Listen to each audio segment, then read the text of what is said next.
Bonjour et bienvenue sur la chaîne de Chemin Philo, Session Grand Angle. Alors je suis ici au musée de la grotte de Lascaux-Montignac dans le Périgord.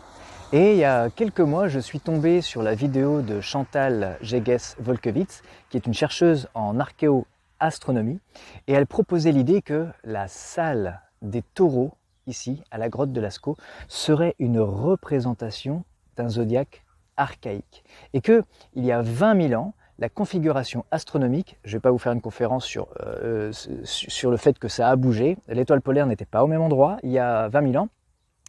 Bref, il y a 20 000 ans, le soleil rentrait illuminer la salle des taureaux, ici, à Lascaux, le jour du solstice d'été, comme si la lumière venait à ce moment-là féconder et aussi éclairer toutes les ténèbres et donc la salle des taureaux. Et donc depuis que j'ai vu ce document, que je vais vous mettre juste en dessous la vidéo, le lien de cette chercheuse Chantal Geges-Volkewitz, j'avais vraiment envie de venir visiter Lascaux. Et c'est fait, je vais vous montrer le voyage, c'est absolument merveilleux. Et beaucoup de personnes m'ont dit « Ouais Geoffrey, tu verras, c'est fake ». Je ne voulais pas l'entendre parce que je sais bien que les artistes ont une capacité médiumnique. Donc je pense que allié à des scientifiques, c'est un travail à la fois logique et scientifique parce qu'ils ont relevé tous les points de la vraie grotte de Lascaux qui est en ce moment en convalescence. Elle est un petit peu, elle est malade à cause de nous les humains parce que les personnes ont fumé dans la grotte, ils ont posé leurs mains, ils étaient irrespectueux comme un homme pourrait être irrespectueux avec une femme. Et donc là, cette femme, donc à l'intérieur, elle a besoin, la vraie grotte, hein.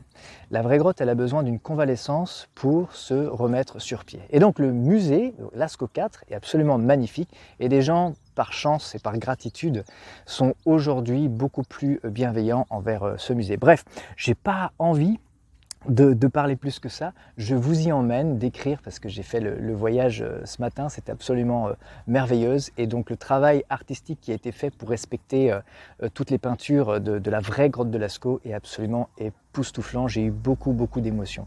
Je vais vous la commenter un petit peu pendant le voyage. Bon voyage.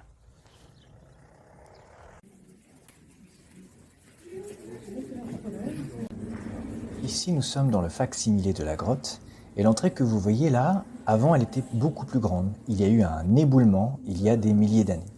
Et ces peintures que vous voyez ici ont été spécialement faites sur des concrétions de minéraux que l'on appelle la calcite.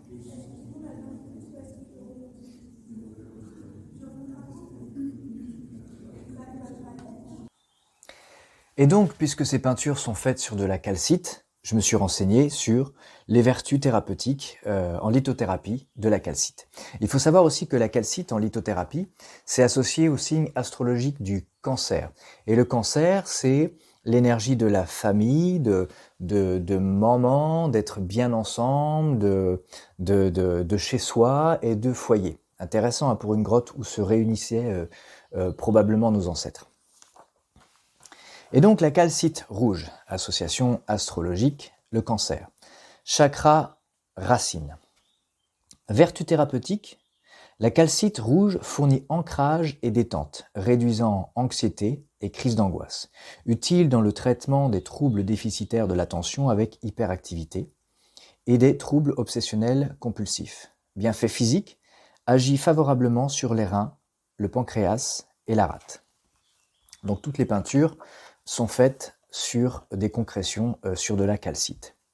Maintenant, la calcite orange, toujours association astrologique, le cancer. Le chakra sacré. Vertu thérapeutique, la calcite orange contribue à équilibrer l'énergie. Elle apporte vitalité et calme, réduit les sentiments d'agressivité et de hargne. Intéressant hein, pour réunir la communauté. Elle favorise l'inspiration et la créativité. Elle équilibre la sexualité et l'épanouit si nécessaire. Intéressant, on ne sait pas ce qui se passait dans cette grotte. Hein. Bienfait physique. La calcite orange réduit l'excès d'énergie physique. Elle contribue à soulager les symptômes liés au stress, notamment les troubles digestifs comme le syndrome du côlon irritable. On va aller voir à la fin de la vidéo de quoi a l'air toutes les ramifications de la grotte.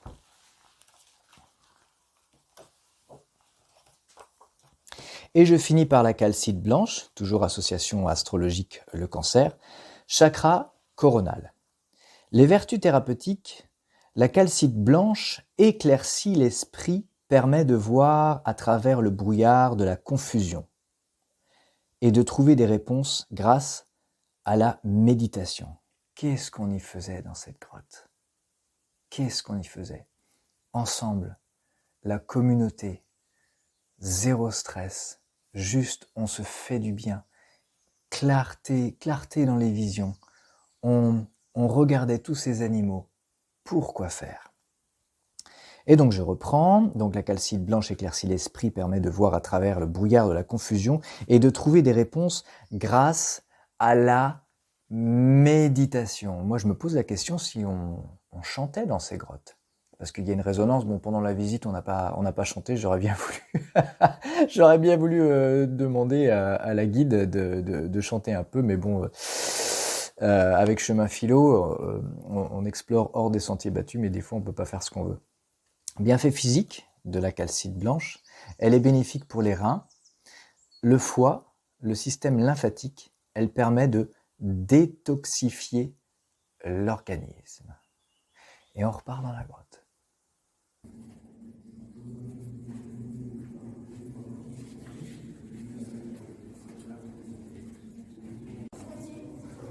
Et ici nous sommes dans ce que l'abbé Breuil a appelé l'abside. Et au fond de l'abside, il y a un puits que va nous montrer la guide, et ce puits plonge à 6 mètres de profondeur. Et là, je suis obligé de faire une deuxième parenthèse, parce que lors de la visite, la guide nous dit qu'à 6 mètres de profondeur, il y avait un taux de dioxyde de carbone qui était tel que si une personne restait à un petit moment, pouvait avoir des hallucinations à cause de ce taux de dioxyde de carbone. Et si elle restait longtemps, la personne pouvait carrément en mourir. Alors qu'est-ce qui se passait dans le fond de cet endroit-là? Parce que c'est le seul et unique endroit où un humain est représenté. Dans toute la grotte, ce sont des animaux, et là, c'est un humain. Qu'est-ce qui se passait là? Ça me fait penser un peu au rite chamanique des Indiens d'Amérique, de la quête de vision, où la personne passait 4 jours isolée du monde, elle ne pouvait pas manger, et elle était accompagnée par un chaman, et au bout de 1, 2, 3 jours, les esprits ou son intuition perçaient son mental pour donner une réponse.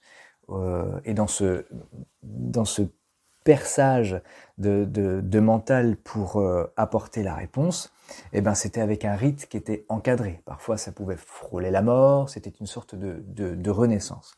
Donc quand la guide nous a dit que dans cette petite cavité spéciale que l'on appelle le puits, il y avait un taux de dioxyde de carbone qui entraîne, pour une personne qui y a un petit moment, qui entraîne des états modifiés de conscience, et si elle reste un long moment, elle pouvait en mourir. Donc je me raconte, vous me connaissez, hein, moi et ma fantaisie, je me raconte que c'était un endroit où c'était un processus chamanique pour recevoir une intuition, pour recevoir le message de l'esprit et pour justement une mort et renaissance. Bien entendu, accompagné par le chaman, c'est ce que je me raconte, accompagné par le chaman, parce que s'il y a un faux pas, avec ce taux de dioxyde de carbone, s'il y a un faux pas, la personne peut en mourir. Donc c'est là la qualité d'un bon chaman, d'entraîner la mort renaissance. Je me raconte qu'il se passait quelque chose comme ça dans ce puits.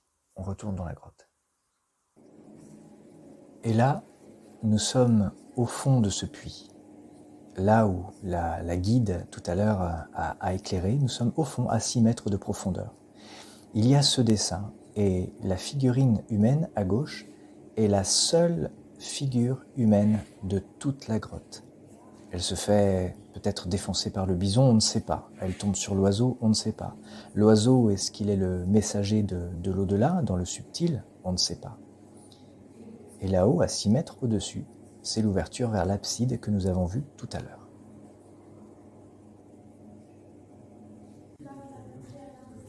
Et là, dans ce couloir qui descend, les cerfs semblent descendre, comme dans une rivière, et les chevaux semblent peut-être remonter vers la sortie de la grotte.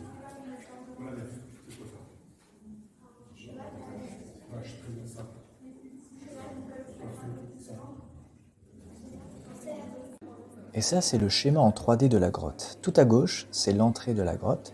Elle continue en forme de Y. Et moi, ça me fait penser un peu aux entrailles, à l'intérieur de notre ventre, là où des transformations de la vie sont en opération, en alchimie.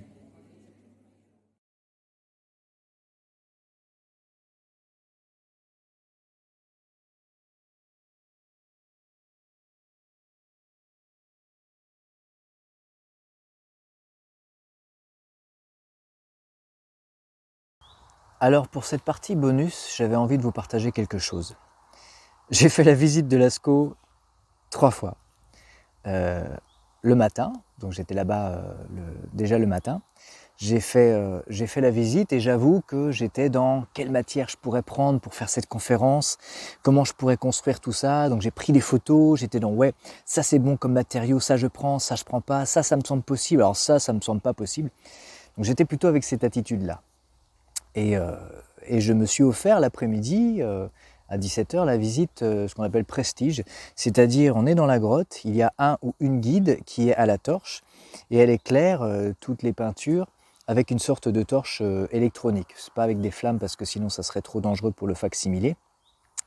Et cette deuxième visite, elle était plaisante parce qu'il y avait une sorte d'intimité avec la grotte. C'était vraiment chaleureux dans le noir, c'était moins ténébreux. Et ouais, il y avait vraiment une intimité, quelque chose de beau. Et en plus, avec cette torche, les animaux étaient un petit peu en mouvement. Je ne sais pas si c'était volontaire de la part de nos ancêtres. Dans les animaux, c'est comme s'ils bougeaient, notamment les cerfs que je vous ai montré tout à l'heure qui descendent vers le fond de la grotte. Éclairés à la torche, il y a vraiment une image de, est-ce que c'est 5 fois un cerf ou alors c'est un cerf qui descend une sorte de rivière pour aller dans le fond avec un mouvement. Donc ça, c'était vraiment intime. Et j'étais dans le Périgord, dans un petit village. Je logeais dans un petit village. Et donc le lendemain, j'étais là, j'ai fait 2-3 visites, mais c'était bof. Et la nuit, je dormais dans ma voiture. J'avais des flashs. Je voyais les vaches, les chevaux, les cerfs de la grotte. Je les voyais à 3h du matin, 4h du matin. Mais bon sang, qu'est-ce que c'est que ça, quoi? Et je continuais mon petit périple à droite à gauche dans le Périgord. J'avais pas prévu de faire une 3e visite. J'avais pas du tout prévu ça, quoi. Et j'étais là, donc avec tout ce qui était aussi factuel que les guides conférenciers ont dit. C'est-à-dire que dans la grotte, nos ancêtres, ils ont dessiné les animaux qui étaient sacrés. Les animaux qu'ils mangeaient, nos ancêtres, il y a plus de 20 000 ans à ce moment-là, dans ce contexte-là, c'était des rennes, ils mangeaient des rennes. Et dans la chasse aux rennes, les rennes n'étaient pas dangereux en fait. Et puis en plus, s'il y avait une abondance de rennes, c'était, on va dire, possiblement facile de les sacrifier et de les manger. Je pense qu'ils pêchaient aussi nos ancêtres. C'est-à-dire que dans la grotte, il y a des vaches, des aurochs, des taureaux, des cerfs, il n'y a pas de rennes. Il y a quoi d'autre? Il y a des lions des cavernes dans le fond, mais ça vous irez. Ils vous le décriront, les guides conférenciers. Et donc tout ça pour vous dire que les animaux qui sont dessinés sur les parois, c'était des animaux qui ne mangeaient pas. Les rennes, ils les mangeaient. Les animaux qu'il y a sur les parois, c'était des animaux sacrés, ils ne les mangeaient pas. Donc c'est vraiment touchant. Et donc moi j'étais là la nuit, 3h, 4h du matin, mais comment ça se fait que j'ai envie de retourner dans la grotte? Mais qu'est-ce qui se passe, quoi? J'étais possédé, j'étais vraiment possédé. Donc je suis resté dans le petit village et tout ça, je me suis fait plaisir, j'ai fait du kayak, tout ça. Et je devais poursuivre mon périple, voir les églises romanes du Poitou-Charentes. Et en petite parenthèse, quand j'ai visité les églises, une église romane, je ne peux pas dire le nom parce que je ne veux pas vous spoiler, chacun son truc, dont les voûtes sont vraiment peintes, supposées être magnifiques. Ça faisait 2 ans que je connais cette église-là. Et je me suis dit, je vais aller la visiter. Et donc, quand j'ai visité cette église, avec tout le contexte qui est à côté, oui, le roi a fait tuer des gens, voilà, les épées, les machins, et décapiter, les trucs comme ça. Et quand j'ai vu cette église, en comparaison avec la grotte de Lascaux, j'ai eu un blues et je suis rentré chez moi. Je reviens sur la grotte de Lascaux. Et donc, comme pendant mon périple dans le Périgord, je dormais dans ma voiture et à 2h, 3h du matin, j'avais ces images des peintures de Lascaux. Mais qu'est-ce qui se passe? Qu'est-ce qu'elles ont donc à m'apprendre? Et je suis retourné une troisième fois. Donc 2 jours après les 2 premières visites du matin, l'après-midi, et bien 2 jours après, je suis retourné à la grotte de Lascaux. J'étais possédé, il fallait que je rentre une troisième fois dans cette grotte. Et j'ai demandé un message, c'est-à-dire que la première fois, j'étais plus dans la matière que j'ai envie de vous transmettre au travers de cette conférence. L'après-midi, avoir une intimité avec cette grotte que pour moi. Et la troisième fois, j'avais envie de me brancher sur un possible canal des ancêtres, et j'ai demandé un message à recevoir. Et lorsque j'étais dans la troisième fois, j'ai pas pris mon appareil photo. J'étais vraiment avec le guide conférencier, la guide conférencière, et avec le groupe, et j'essayais d'être là pleinement dans l'esprit de la grotte, même si c'est un facsimilé. Et vous connaissez ma théorie de ces artistes qui ont refait cette grotte en résonance avec le savoir de nos ancêtres. Et là, j'ai reçu une sorte de première prise de conscience. Je vous l'ai transmise juste un petit peu plus tôt dans la conférence avec ces concrétions de calcite. Je me suis renseigné sur la lithothérapie, qu'est-ce que fait le calcite. Donc ce message que j'ai demandé, je vous l'ai transmis un petit peu plus haut dans la conférence. Et le deuxième message qui m'a profondément touché et qui correspond, moi, au stade où j'en suis rendu à 46 ans dans ma vie, de moins forcer les choses. Parce que je me suis pris vraiment des grosses claques dernièrement pour travailler ma personnalité. C'est pas parfait, hein, j'ai encore toute la vie pour ça. C'est-à-dire que les guides conférenciers font un très bon boulot là-bas, vraiment un très bon boulot là-bas. Et donc ils nous ont expliqué le contexte de nos ancêtres, qu'ils faisaient, ils chassaient, tout ça. Et c'était des chasseurs-cueilleurs. Et ça fait longtemps que je m'intéresse au néolithique, et j'entends chasseurs-cueilleurs. Et le néolithique correspond à la transition des chasseurs-cueilleurs, qui étaient nomades, aux sédentaires. Chasseur-cueilleur, nomade, circuler. Circuler vient du mot cercle. Le cercle circulé, c'est donc le ciel. La forme géométrique du ciel, c'est le cercle. Les astres circulent, les nomades circulent, ça vient du mot cercle, circuler. Et donc cette transition de nomade circulaire à sédentaire, en langue des oiseaux, sédentaire, c'est dans la terre, ils ne bougent pas. Et dans cette transition, ils étaient obligés de contrôler beaucoup plus leur environnement. Et sédentaire, c'est terre, la forme géométrique de la terre, c'est un carré. Et donc, quand on est sédentaire, on va maîtriser beaucoup plus son environnement. Et les guides conférenciers nous ont dit qu'à cette époque-là, il y a plus de 20 000 ans, lors du contexte de la grotte, c'était des nomades qui bougeaient un petit peu dans la région. Ils ne vivaient pas dans la grotte, ils faisaient, je pense, soit des rites chamaniques ou des recueillements ou des cérémonies sacrées avec la communauté. C'est ce que je pense. Je vous en ai dit quelque chose là dans ma conférence. Et le guide conférencier disait chasseur-cueilleur, chasseur-cueilleur, chasseur-cueilleur. Et ça traînait dans ma tête, cueilleur, cueilleur, cueilleur, cueilleur. Mais c'est vrai que quand on cueille, ça veut dire que le fruit il est mûr. Quand il n'est pas mûr, on ne le cueille pas. Je répète, quand le fruit n'est pas mûr, on ne le cueille pas. Et dans les travaux de Chantal Jegg, peut-être ça se dit Jegg, Chantal Jegg Volkewitz, elle a travaillé aussi sur l'abri du poisson qui n'est pas très loin de la grotte de Lascaux, où il y a un saumon qui est gravé dans une pierre, et lui aussi se fait illuminer lors du, je pense, le solstice, selon les travaux de Chantal Jegg Volkewitz. Et je mets les connaissances que j'ai apprises auprès des conférences de Chantal Jegges-Volkewitz avec ce que m'ont dit les guides conférenciers, c'est que, et là j'en ai des frissons quand je vous en parle, et c'était le message que j'ai reçu lors de cette troisième visite, c'est que à ce moment-là, nos ancêtres faisaient les choses quand c'était le moment.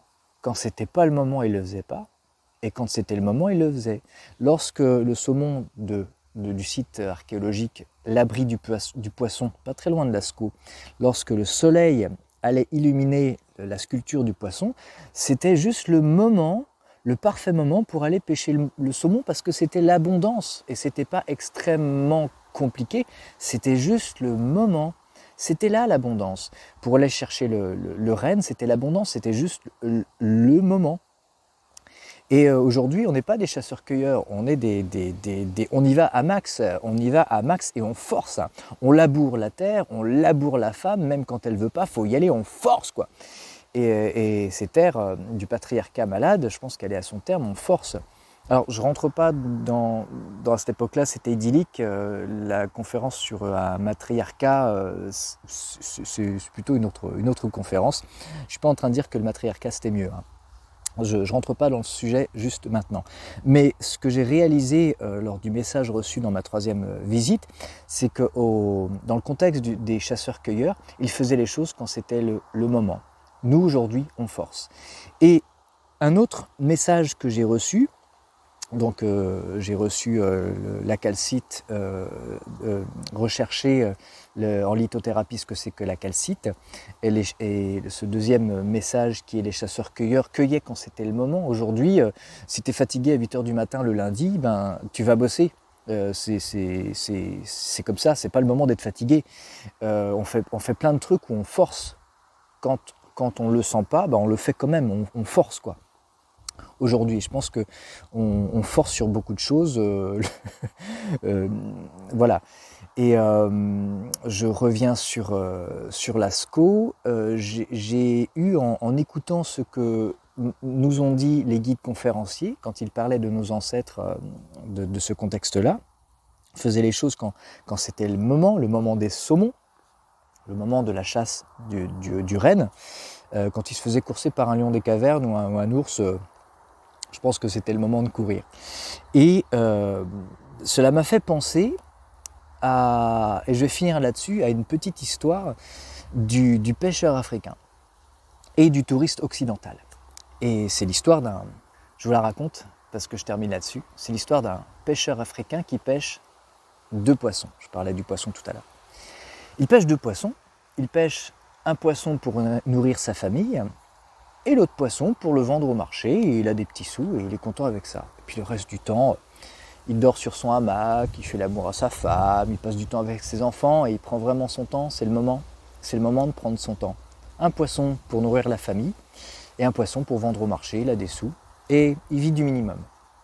Et puis il y a le touriste occidental qui arrive là, avec sa montre, tout ça, là, voilà, à fond, chef d'entreprise de 10 personnes et tout ça, à fond, et il a que 2 semaines de vacances, il est parti en Afrique se faire du bien. Ce touriste occidental. Et ce touriste occidental, il s'adresse à ce pêcheur africain, il fait « Tu pêches que 2 poissons par journée ?»« Ouais, je pêche un poisson, les poissons pour manger famille, et les poissons pour vendre au marché. » Puis t'as le touriste occidental qui lui dit « Mais attends, j'ai 10 employés, quoi. Écoute, si tu pourrais vachement pêcher plus, quoi. Voilà, peut-être plus de poissons et tout ça, tu pourrais te faire plus d'argent. Et puis tu t'achètes un bateau plus grand, quoi. » Et puis le pêcheur africain, il est là. « Mais pourquoi faire ?» Et puis le touriste occidental, il continue. Bah, je sais pas, tu te fais plus d'argent, tu bosses plus, t'embauches un autre gars, quoi. Comme ça, tu pourras plus pêcher de poissons et te faire plus de fric. Et pourquoi faire ? Et puis t'as le touriste occidental, il continue. Je sais pas, tu gagnes plus d'argent, tu embauches un 4e gars, et puis t'achètes vachement un plus gros bateau, quoi. Puis t'as beaucoup plus d'argent, et puis tu bosses 7h du matin jusqu'à 20h du soir. Hein. Là, tu y vas à fond, quoi. Et pourquoi faire ? Continue le pêcheur africain. Voilà, tu bosses du lundi jusqu'au vendredi, et puis là, tu as une dizaine de gars, puis tu as des bateaux, tu as un The Boat, quoi, hein, puis tu t'achètes un yacht, et puis tout ça, puis tu bosses à fond, quoi, du lundi jusqu'au vendredi, même jusqu'au samedi, quoi. Samedi, tu peux même faire du black, et puis tu achètes un plus gros bateau, tu es rendu à 10 gars que tu as embauchés, et puis tu te fais des poissons, et puis tu te fais, voilà, quoi. Et puis le pêcheur, mais pourquoi faire ? Et puis t'as le touriste qui est là, mais franchement, tu bosses à fond, quoi. Et puis tu te fais toute l'année du fric. Et puis à ce moment-là, l'été, tu peux partir 2 semaines en vacances. Et puis là, tu peux jouer avec tes enfants. Et puis là, c'est 2 petites semaines pendant l'année, tu peux faire l'amour quand tu peux, si elle a envie, à ta femme, quoi. Enfin, tu bosses. Et puis t'as 2 semaines de vacances pendant l'année, quoi. Et pourquoi faire? Je joue avec mes enfants tous les jours, j'adore le hamac à 15 heures. Et ma femme, si elle a envie, on fait un bisou aujourd'hui ou demain. Si elle n'a pas envie, ça 3 jours, c'est pas grave. Mais si que tu dis que tu fais 2 semaines que par année, moi je le fais tous les jours. C'est vraiment tranquille, je prends ce que j'ai besoin. Voilà, cette petite histoire. Alors attention, je remets mes pieds au sol, c'était dangereux il y a 20 000 ans. Il y avait des lions des cavernes, beaucoup plus grands que des lions d'Afrique aujourd'hui. Il y avait des ours vraiment très dangereux et il faisait peut-être moins 20 degrés l'hiver. La vie n'était pas facile. Je ne suis pas en train de dire que c'était idyllique, hein. C'est pas ça que je dis dans cette conférence. Je dis qu'il faisait les choses quand c'était le moment. Et une chose fondamentale qu'ont dit les guides conférenciers à Lascaux, c'est qu'ils ne dénaturaient pas l'environnement. Ils ne laissaient pas de traces. C'est en ça que je vous dis que c'est ce message que j'ai reçu la 3e fois dans Lascaux, c'est qu'ils ne forçaient pas, ils faisaient les choses, je pense, quand c'était le moment. Ça ne veut pas dire que c'était très facile, hein, attention, mais juste quand c'était le moment, avec un profond respect de la nature. Et le chasseur-cueilleur, il cueille quand c'est le moment. Voilà. Essayez de cueillir une pomme en décembre, c'est juste pas le moment. Quand une personne n'est pas consentante, c'est pas le moment. Le consentement, on en parle depuis ces 3 dernières années, je ne vais pas rentrer là-dedans. C'est pas le moment.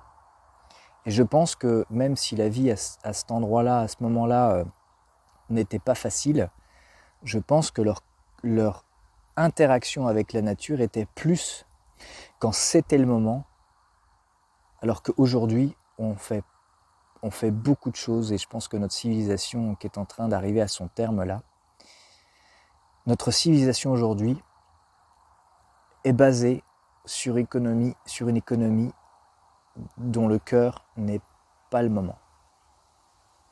On fait des choses même si c'est pas le moment. Et c'est pour ça qu'on va se casser la figure. Et ce cassage de figure va nous enseigner à apprendre quand c'est le moment. Quand c'est le moment. Et attendre ce moment, c'est pas facile. Donc voilà, c'était l'histoire de ma prise de conscience à Lascaux. Je vous remercie parce que quand vous suivez Chemin Philo, j'ai pas de preuves, c'est que mes intuitions, c'est que mes délires, c'est que mes inventions. Donc ça sert à rien de mettre dans les commentaires « Ouais, mais c'est complètement n'importe quoi ce que tu dis. Puis d'abord, il y a 20 000 ans, c'était pas comme ça parce que moi j'ai lu dans des livres que les scientifiques, tralala, selon le protocole scientifique de la logique, tralala. » Je m'en fous. Vous venez avec moi dans la conférence ou vous venez pas avec moi, vous prenez ce qui vous semble construit et vous ne prenez pas ce qui ne vous semble pas construit. Le reste, je m'en fous. Voilà, moi j'avais envie de vous transmettre ça, et puis si c'est une conférence qui ne vous plaît pas, zappez-la. Voilà, un grand merci à vous, c'était Geoffrey de Chemin Philo, et allez à Lascaux, transmettez à vos enfants, et faites-vous du bien quand c'est le moment. Le soleil est arrivé. Quand c'est le moment. C'est une discipline extrêmement dure pour un mode de vie occidental à l'heure d'aujourd'hui. D'attendre les choses quand c'est le moment. Dans le processus de guérison d'une personne, c'est quand c'est le moment. Il s'agit de Kairos. Je ferai une conférence sur le dieu Kairos plus tard. Kairos et Chronos. Quand ce sera le moment.